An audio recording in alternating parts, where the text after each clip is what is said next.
Now, they said, okay, you did that. Now you got to marry her, or you got to be with her, and you got to give me 50 shekels. Now, if the daughter said, no, I don't want to be with this man, first of all, shut the hell up.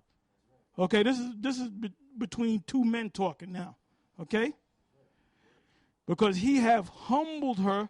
60:31. He may not put her away all his days. So now, once you did, so you got to think about that, man. If you do that to another woman, a Hebrew woman, you do that. You go before the judges. If the father gets emotional, you want to do something to you, they said, no. If he did that, he got to give you 50 shekels. And the father knew that. And then that woman becomes a part of that man. But that man can't say, look, I'm tired of you. I don't want to deal with you no more. He's bound to that woman, man. He got to be with that woman for life. That's right.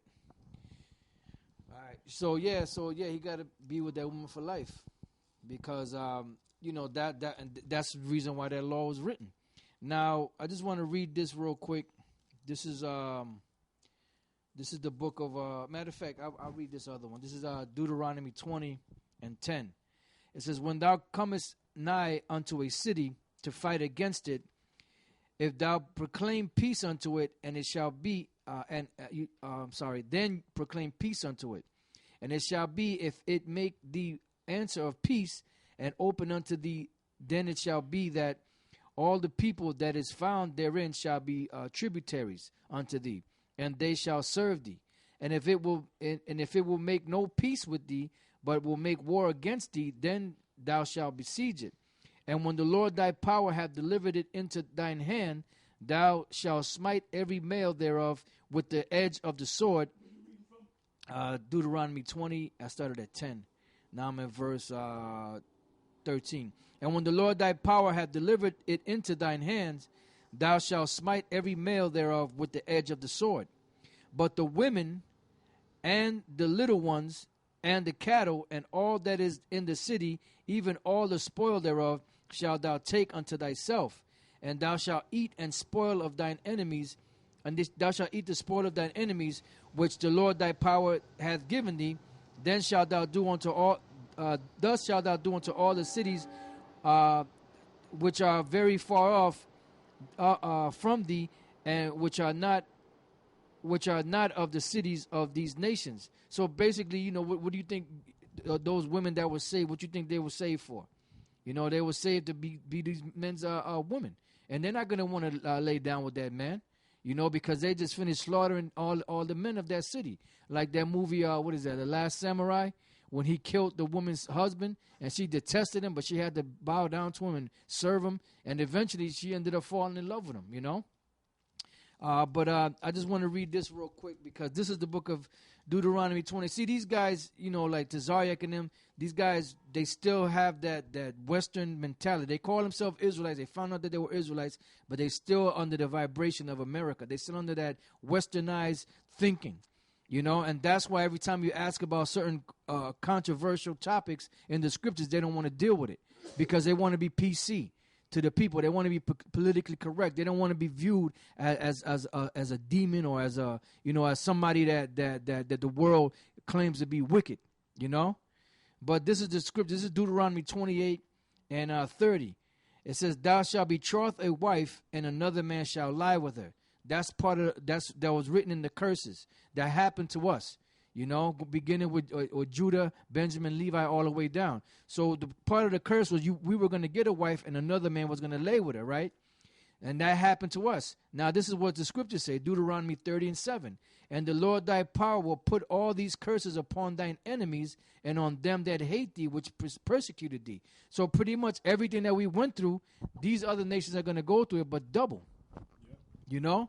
So you guys that don't want to deal with those issues, you're being emotional, and you're pretty much taken away from the word. The Lord said, "Cursed be he that keepeth his sword back from blood." That's right. So if you don't want to get in the mind frame of that in that day, you're going to be put to death, man. Cursed be he that keepeth his sword back from blood. You're going to be destroyed. That's right. Because you don't want to get with the program. That's That's right. And then the Lord said in the time of judgment, there is no mercy. So judgment is coming upon Esau. And Israel. And Israel. So there won't be no mercy. Tens of millions of Israelites shall die here in America. Yeah. Isaiah 13 and 15. Everyone that is found shall be thrust through, and everyone that is joined unto them shall fall by the sword. Any of you Uncle Toms is joined with this man, you gonna go. And like this guy, Dr. Carson, he gonna get it. That Uncle Tom. Their children also shall be dashed to pieces before their eyes. Their houses shall be spoiled, and their wives ravished. It says, behold, I will stir up the Medes. Now the Medes, they go back to the Japhetic people. The Medes had got together with the Persians, which is Elam. So it's two nations that gathered together to set up an empire, right? But the Mede right here is talking about Russia. Okay, there's another way of saying Russia. It's not saying that the Russians are Medes or the Medes are Russians.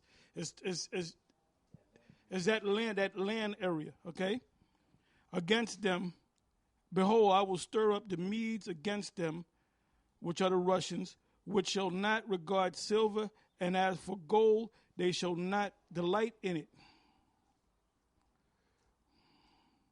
It says, 18, their bows, which are the ICBM missiles, also shall dash the young men to pieces.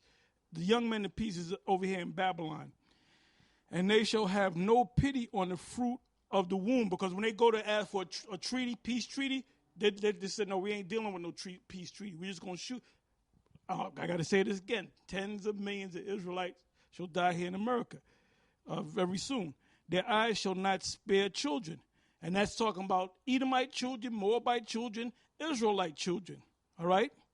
And it says, in Babylon, the glory of kingdom, which this is the new Babylon. Okay, give me Isaiah 47, go right to the point. And Babylon, which really should say the daughter of Babylon. Because this is not talking about the ancient Babylon. But when Isaiah was putting this together, he was thinking about the actual Persians and the Medes. Because the Persians and the Medes actually took down the Babylonian Empire. But this is twofold. That did happen, but then it's going to happen again, but the names are going to be spiritually flipped around, all right? And Babylon, the glory of kingdoms, which is right over here, the beauty of the Chaldees' excellency shall be as when the Most High overthrew Sodom and Gomorrah. Now, ancient Babylon, the Persian and the Medes didn't take them down the same way that Sodom and Gomorrah was taken down. It was taken down by fire and brimstone, but this time it's going to come from these ICBM missiles, okay? It goes on to say, it shall never be inhabited. Well, wait a minute. If that's talking about ancient Babylon, there's people living in Babylon today. That's Iraq. It shall never be inhabited, neither shall it be dwelt in from generation to generation, neither shall an Arab pitch tent there, because most of these businesses in America are owned by Arabs, man. Neither shall the shepherds make their fold there, but wild beasts of the desert shall lie there, and their houses shall be full of doleful creatures, and owls shall dwell, and satyrs shall dance there. Okay, that's it on that. All right, this is the book of Isaiah, chapter 47, verse 1. Come down and sit in the dust, O virgin daughter of Babylon. Sit on the ground. There is no throne, O daughter of the Chaldeans. For thou shalt no more be called tender and delicate. And that's how you know that this is talking about America, because, you know, this is the daughter of Babylon, because they're doing the same exact things that the Babylonian Empire was doing. You know, but even worse today. And this is the book of Psalms 137 and 7. It says, remember, O Lord, the children of Edom and the day of Jerusalem, who said, race it, even to the foundation thereof, which goes back to ancient Babylon, when the Edomites were pretty much cheering the Babylonians on to destroy us. It says, "O daughter of Babylon, see, who are to be destroyed." And this is dealing with the so-called with Esau, you know, that here in America, you know, because these Edomites are the ones that are here today in modern day Babylon, like the scriptures call America spiritually Egypt, and Sodom is also spiritually Babylon. This is Babylon the Great. It says, "O daughter of Babylon, who art to be destroyed, happy shall he be that rewardeth thee as thou hast served us. Happy shall he be that taketh and dasheth thy little ones against the stones." And that's what's going to happen to you devils, man. You know? So you know, you guys out there, you can't be sugarcoating the scriptures, man. You got to come straight out what the scriptures are saying, and tell the people what's really going on, whether they like it or not, whether they hate you or not. You know. This is Lamentations 4:21. "Rejoice and be glad, O daughter of Edom." Once again, the Edomites, a so-called white man, that dwelleth in the land of Uz. Today, modern day Uz is America. There's one of the top cities of Esau. It says, "The cup also shall pass through unto thee," because now it's time for these devils to pay.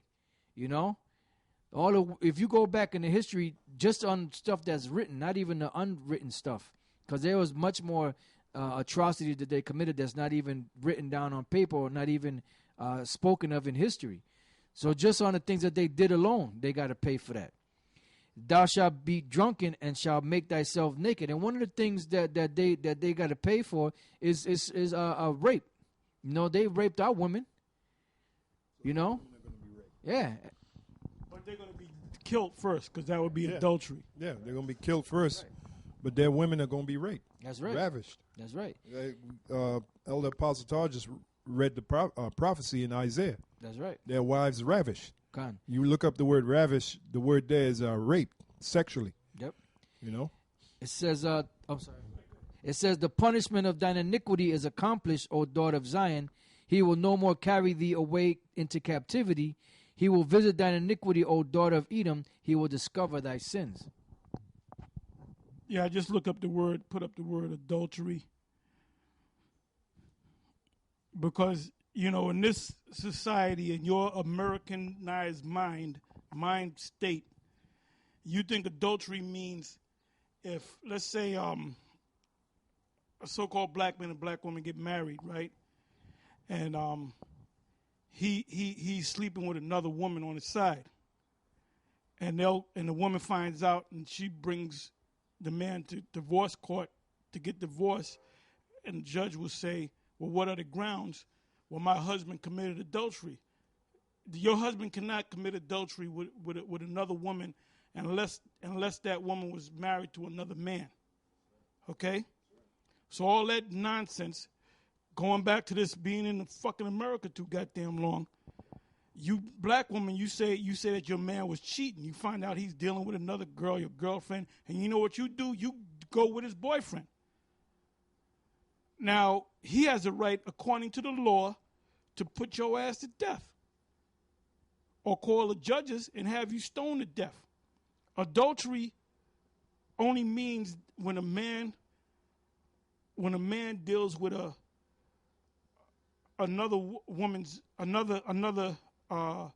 woman that's married to a man. That's when adultery takes place. If a man is married to a woman and he has another woman on the side and the first wife finds out about it, that's not adultery. So you people that claim you know the scriptures, you don't know the scriptures. That's right. That's right. You got something, Pastor Gabor?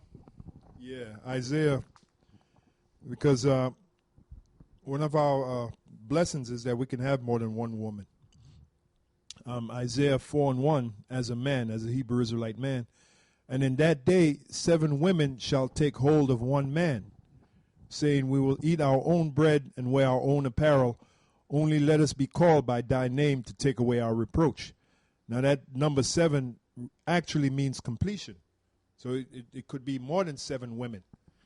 It could be It is going to be more than 7 women because right. We're going to have a voracious sexual appetite. Right. And notice it says 7 women shall take hold of one man. Just like I said, that word 7 means completion. So it's going to be more than 7 women. All right? And on top of that, see that black woman, which we call a nigger woman, she's got that attitude and stuff. She'll snap her fingers all up in your face. Look, that ain't going to happen in the kingdom. Because these women on this side that got that attitude, they're not going to make it. They're going to be destroyed. They're going to be a part of that number. Tens of millions of Israelites shall die here in America, Babylon the Great. So when we get them new women, they're going to be right. Yeah. And we're going to have as many women as we want in our kingdom. Now, to be honest, you can't really have that in this kingdom because you got brothers that know that the Israelites, they read that thing, 7 women, and then they go out and they woo certain women, you know, and they might have 3 women or 4 women, you know. And as soon as that chick gets what's the word? As soon as it gets played out, that woman gonna leave you, and then she gonna go back. If she was a Muslim, she gonna go back to being a Muslim, man. Now the law if you have a wife and that wife deals with another man, you're supposed to put her to death. So now going back to Desariac, I hate to keep bringing his name up. There was a situation where he had 4 women, 5 women, or whatever, and one of them women, they kind of went their separate ways for her reasons, and Polite, jumped on that.